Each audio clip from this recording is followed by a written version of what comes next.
What's up, everybody? Today I want to talk to you about increasing your ankle mobility. Now that is important because if you don't have ankle mobility and you're doing movements like squats or deadlifts or even lunges, that can impede that. And if you don't have the mobility in your ankle, then you're going to look for it elsewhere. So typically your knee, which requires stability, you're going to ask of more mobility, and then it kind of goes up the chain. And then you could be using things or joints more than you'd like. So usually we see this in taller people, tall basketball players, athletes usually have tight ankles, but for the most part, depends on the person. Now, with the squat, when we squat down, everyone, you know, the age-old, oh, you're not supposed to put your knees over your toes.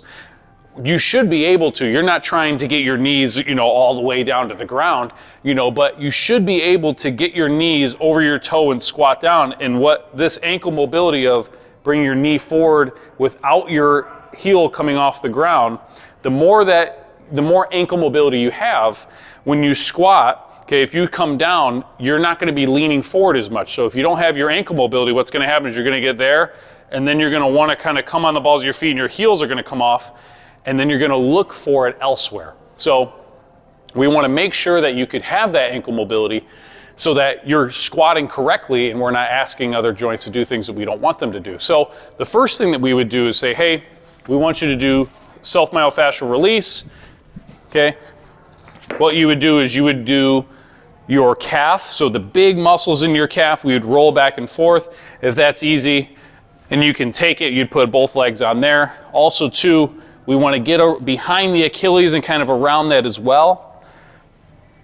Okay, what can also happen too is you can get a lacrosse ball and you can roll it out the bottom of your feet. That will help. But then what we usually do is we really like this wall ankle mobility drill.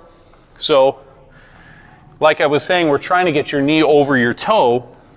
So what we would do is we'd come up to the wall. We're going to say, hey, keep that ankle down. We want your knee to go to the wall without your ankle coming off, or your heel coming off the ground. And you're going to work on that. Now you'll get to a point where, like, say, hey, we go here and we're going to try to go there. And then once you go there, your heel's going to want to come off. You're going to want to get as close as you can. So when you get there, you're kind of big stretch. You really have to force your ankle or your heel down. And as you get better, you can go further away. Okay, going in and out, and then you'd switch sides. One will probably be better than the other. Okay. And then what we would do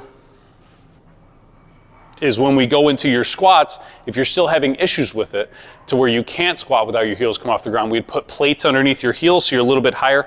That'll help you in the meantime. But then we're practicing getting in those motions and doing that with those. Sometimes it's just a little calf stretch that we can do where you're stretching the big muscles in your calf.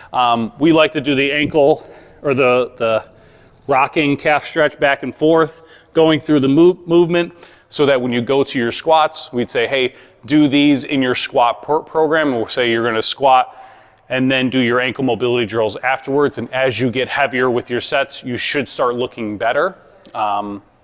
But like I was saying before, we don't want to get into positions, or you don't want to get, you know, joints into positions that they shouldn't be in. So if you're having trouble keeping your heels on the ground when you're squatting or deadlifting, then I would say recommend, hey, do the wall mobility drill. You can do that in the warm-up. You can do that in your workout whenever you need to. You can also stretch out your calf. They'll help. Roll out the bottom of your feet, roll out your calves, your Achilles, and those will help you get in a better position so that you don't get hurt. So if you guys have any questions, let me know.